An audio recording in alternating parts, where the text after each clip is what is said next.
This is a response to James Paul Vonheltons video, the Ferguson Fiasco. And I'm not really debunking him or really disagreeing with him. He's totally right that criminals shouldn't be glorified. I agree with Vonhelton 100% on that.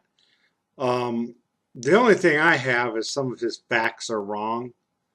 But I know where he got his facts. He got them from the news.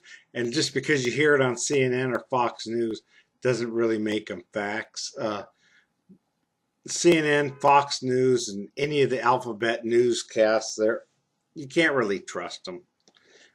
We don't have news in this country. All the news agencies just want to sensationalize things so you watch their programs, so you can see the advertising on their programs, so they can go to Coca-Cola, McDonald's, whoever else, and say, I got this many people that watch our news broadcast. How much will you pay us to advertise your product? That's what our news agencies are really about. They're not biased left. They're not biased right. They're just biased green. They're trying to get money. And that's all it's all about. The whole Ferguson thing was created by the media. It was stirred up. Racism does exist. And Ferguson, what happened in Ferguson has to do with, didn't have to do with what happened to Michael Brown. Michael Brown was just throwing a match in a tender area that was ready to blow up. Okay, that's what it was. The whole thing that happened, you know, and there are different aspects of that protest too. Now, let me go over the facts first, and I'll give you my opinion. The fact is that the store owner never called 911. He knew better than to call 911. In a neighborhood like that, you call 911, and the criminals will come and attack you for it. And he had a family to worry about, so he didn't call 911. A customer, I guess it was outside, called 911. So that's a fact. Vaughn, you said that the store called 911. They didn't. I'm not sure where you heard that, because I didn't hear that anywhere in the media. But you know, I don't listen to media all the time either, and you probably heard a news story. I didn't. You got the confrontation wrong. What happened was the cop was driving down the road, and these two guys were in the middle of the road. And it was a small road, cars on each side, and barely enough room for two cars to go down, let alone one, or well, one car, let alone two or whatever. There was an apartment complex on one side, and there was housing on the other side. And it was a residential street, and the cop came by and he told them, "Hey, you guys need to move out of the street here, so traffic can go through." And they just said, "Well, we're almost to our destination, you know," and I don't know if anything was said for that. And the cop didn't seem to think it was a big deal. He just told him to get out of the way, and he was just going to go on. He was getting ready to leave when the call came over to the dispatch telling him about the robbery and describing what the guys looked like, which looked just like the two the cop was or his car was right next to, and that because he was getting ready to pass those two guys. And it described what was stolen. And when the cop looked over right out of his car and saw Michael with the cigars in his hands, and said, "Hey, these guys look like the people who perps, and looks like he has evidence." So the cop began to open his door, and Michael Brown pushed the door shut, and a confrontation ensued, and a gun was fired in the car, and the cop got a punch in the eye. That's all we know. That's facts. That's not saying who did what. We just know that events happened. The gun was fired in the car, and the cop received a blunt force trauma to his face, evidently by a fist. But I don't know, because I wasn't there, and I don't trust the media. So that's all I can say. That's facts. We know the gun was fired, and we know that the cop was punched. That's the facts. We don't know anything else for fact after that. That's just what people say. Then we know that the cop got out of the car, and the Michael Brown was heading down the road and started heading back towards. We know he's coming back because he fell forward.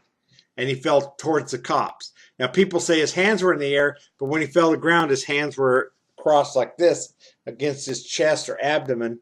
And so we don't know. That's what people say, but we don't know. We just know the facts that his hands were like this, that he was shot from the front. One shot hit the arm right here in a meaty part of the arm, and the autopsy said it could have came from either direction.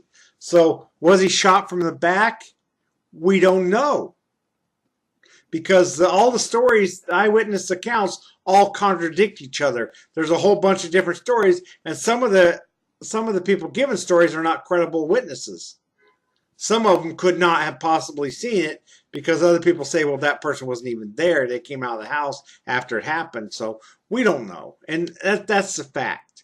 But we know that the guy was laying on the ground and that it all happened within just a little over a minute from the first shot fired in the car till the last shot when the perpetrator hit the ground was just over a minute. Not very long. And people can dream up all kinds of things that happen. Those are facts. You said that he had a long rap sheet. No, he really didn't. He'd been in trouble before, but not a bunch of trouble. He had gone through a period of time when he was younger where he got in a bunch of trouble, and then he was really intense on getting his high school diploma, and he didn't get in any trouble for a little while before the incident happened. And then he was stealing from the store and pushed the guy out of the way or whatever. And because we all seen that video, because that's a fact, because we got a video of it. We got a video that he did rob the store. He did commit a criminal act. So technically he's a criminal. He committed a criminal act. You're a criminal, right? So I guess he's a criminal. But did he have a long rap sheet? No. He was actually enrolled in college. He was trying to better himself. And this is what I believe, that he got in with the wrong friends. It's very important the people you hang out with. And very important if you're a parent, and Vaughn, you're a parent, and you have a son, you got to be real careful who your son hangs out with. You can raise your son a lot, but your kids learn things from their friends too. And their friends are big influences on their lives. And I know people who raise their kids in good Christian homes, and their kids have gone bad. I know a guy who his son is in prison. He was Grand Theft Auto, multiple Grand Theft Autos. And he had 2 daughters, and he had this one son, and the son got with the wrong kids and started in this path of going down, doing wrong things, and ended up being a criminal. Yet his daughters are 2 good, fine Christian women married to preachers now, I believe. I don't know the whole story. I haven't kept track of them for a long time. But you know, don't just blame the parents. Now, the woman who goes on the news and portrays herself as a mom is the biological mom, but she never raised the kid. Her mother, an 80-year-old grandmother of Michael Brown, raised Michael, and I think she probably did as best as she could. Living in a neighborhood like that is hard to keep your kids straight, although I know some good Christian kids that live in bad neighborhoods like that. I live in Atlanta. Atlanta's 20 times worse than St. Louis as far as bad minority inner city neighborhoods. And I know a lot of good people that come out of those neighborhoods. So just because Michael grew up in a bad neighborhood didn't mean he had to go right. And it does matter that the kid died, even though it was self-defense, or maybe it was a suicide by cop, because we know that he was intoxicated. Toxicology reports show that he was intoxicated, and the things that his behavior indicates that he was intoxicated, but we don't know.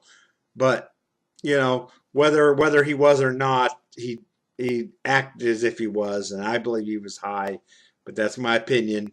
And toxicology did show he had a lot of THC in his system, but THC stays in your system for like a long time after you smoke it, so who knows.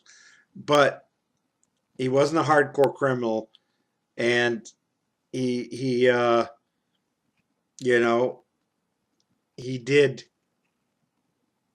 may have more than likely was shot in self-defense. I believe he was. But you need to do your research if you're going to report facts. You need to report the facts and try not to interject your opinion into the facts. But it's hard not to. I know. I understand. Darren Wilson was a great cop. He was a good cop. He was the only cop that with a 7-year record in St. Louis area to not have had any complaints against him. He was known to go and help people. Just before this incident happened, he was helping an old lady carry groceries into her car, from her car to her house. He drove by and saw this lady carrying. He got out of his cop car and helped her. And he was also one of the things that the police department in Ferguson had against him, that he was too soft, and that he was too he was too soft, and he was too lenient on people. I mean, he would give people warnings instead of tickets a lot of times, and they kind of thought they didn't like that. But you can't really take that away from the guy. The guy was a good cop. There's very few of them today, and I think it's a shame that he's getting blamed for all these bad cops. He killed a guy, and I'm sure he feels bad about it. Who wouldn't? Just because the guy's a criminal, he doesn't deserve to die. Nobody deserves to get shot and killed like that. I mean, I kind of wish Michael Wilson hadn't died, and I'm sure he wishes too. Michael Wilson, Michael Brown. I'm getting the names mixed up. That's part of my autism. But he died, and he didn't get to repent and get right with Jesus. That's the sad part of this whole situation. If you really want to know, that's and there's problems in the black neighborhoods. I don't know. Well, I'm not at fault of them. I'm not at fault because black people live this way. So, and there are these white protesters out there. They're just a bunch. They're a bunch of liberals kind of looking for an issue. They don't really care about what goes on. They just want to agitate it and say, "I was there." That's really their angle at it. They don't care about Michael Brown or anybody. And the black people who are out there destroying property, they don't care either. This is just an opportunity for them to steal stuff. They didn't care about Michael Brown. If they did, they wouldn't be out there stealing stuff.